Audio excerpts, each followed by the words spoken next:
Selamat datang kembali di mata kuliah online atau materi komunikasi bisnis.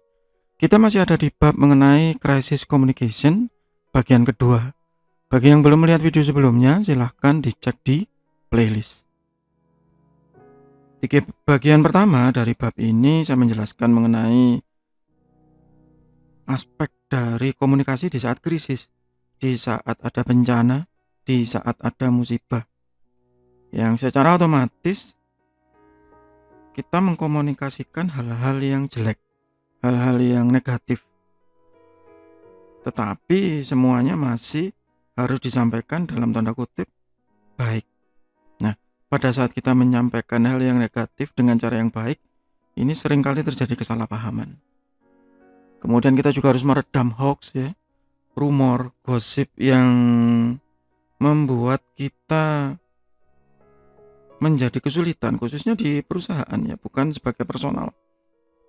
Bagaimana perusahaan tersebut bisa menangani hoax tadi, berita-berita yang tidak baik, berita-berita yang tidak benar begitu, sehingga bisa diredam dan tidak menimbulkan keresahan ya, tidak menimbulkan keresahan bagi karyawannya, bagi anggota organisasinya.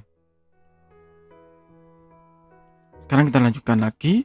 Dalam penyampaian negatif news tersebut, maka ada dua jenis, yaitu direct,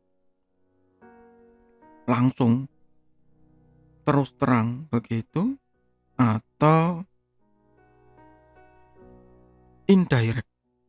Misalnya kalau di perusahaan ya, menolak cuti, your request for leave has been denied gitu. Wah, cutinya nggak bisa mas gitu, karena kita sedang dalam kondisi terjepit begini.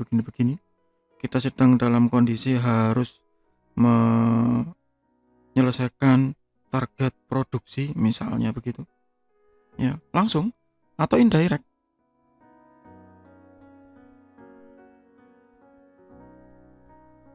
We regret to inform you that your request has been denied. Sebenarnya dua-duanya ini sama sih.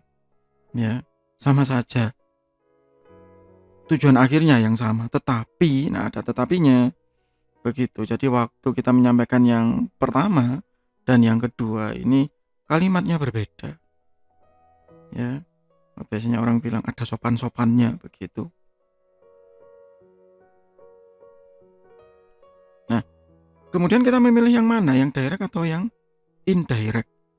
Bagi saya dua-duanya sama dan ini relatif dengan siapa yang kita hadapi. Jika yang kita hadapi memang orang-orang yang tegar gitu ya, yang terlihat kuat dan lebih suka keterus terangan daripada indirect, ya sudah kita pilih yang direct daripada yang indirect begitu. Tetapi kalau yang kita hadapi adalah orang-orang yang sulit, ya kita harus tahu, ya, paham dengan situasinya dan kita memilih yang indirect. Dan reaksi ini kita juga harus melihat reaksi dari orang-orang yang mendengarkan berita buruk tersebut, feedbacknya, apakah itu langsung secara verbal atau non-verbal, body language, misalnya menangis ya, atau yang lain, atau anomali. Ini saya menyampaikan berita buruk, tapi kok mereka kelihatan gak sedih ya, ada apa ya begitu. Sehingga kita bisa memahami paradigma shift atau ini ada pergeseran apa begitu.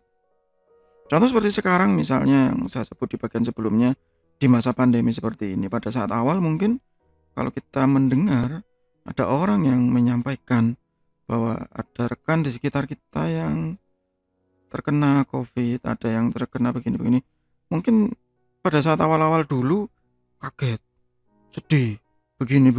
Tapi mungkin saat ini gitu ya, di beberapa instansi khususnya yang ya mungkin sudah terbiasa ya, saat mereka mendengar berita itu sudah beda, ya, sudah bergeser sudut pandangnya. Bukan terus tidak memiliki empati, mungkin karena ya memang sudah banyak ya Pak ya, biasa aja gitu ya. Toh nanti sembuh kok, misalnya begitu. Ini yang harus kita amati, yang harus kita eh, tahu begitu ya.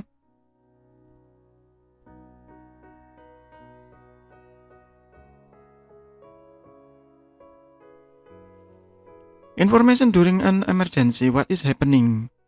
Apa yang sedang terjadi? Ada yang terluka, ada yang harus diwaspadai gitu.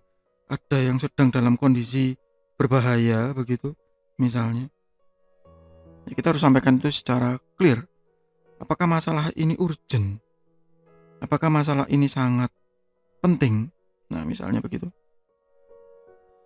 Siapa yang pertama kali membawa berita ini? Sumbernya siapa? Bisa dipercaya atau tidak? Kemudian lokasinya di mana? Apakah memang ini ada di dalam perusahaan kita? Atau ini memang hanya ada di lingkungan sekitar kita? Begitu.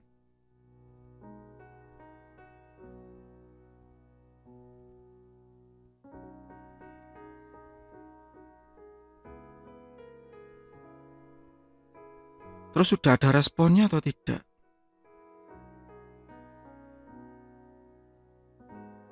Sudah ada yang bereaksi atau tidak? Apakah sumber dayanya masih ada di situ? Ya, atau sumbernya masih ada di situ? Masih bisa kita ikuti berita ini? Ya. Kalau itu musibah besar, gempa bumi, banjir bandang, gunung meletus. Nah, ini harus dilihat.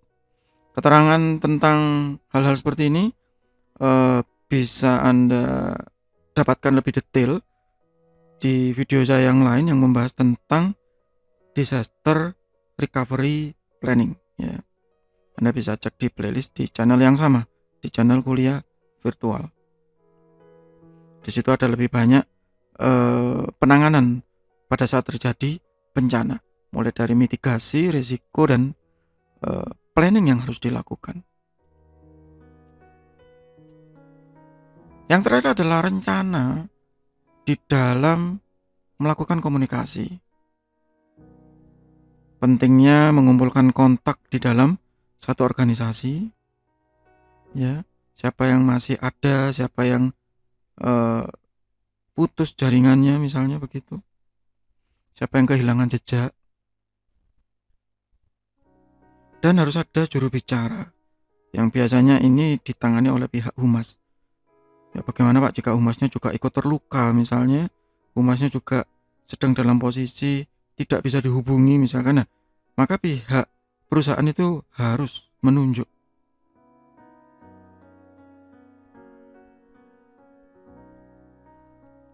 Ini juga saya bahas lebih lanjut ya di video tentang disaster recovery planning. Jadi itu ada officer ya, corporate officer yang tanggung jawabnya cascading atau bertahap. Jadi dari yang posisi tinggi, yang bertanggung jawab, pemain cadangannya begitu istilahnya. Kalau ini nggak ada, maka siapa yang harus dihubungi? Kalau yang ini juga nggak ada, siapa lagi yang harus dipercaya? Nah, itu harus ada dan harus dipersiapkan, harus ada planningnya. Kemudian ada titik temu. Nah, ini sekarang sudah banyak ya perusahaan yang merancang seperti ini, titik temu.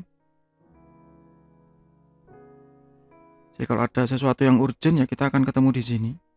Kalau misalnya kantor sedang dalam posisi tidak bisa ditempati ya nanti kita akan ketemu di tempat ini, misalnya begitu.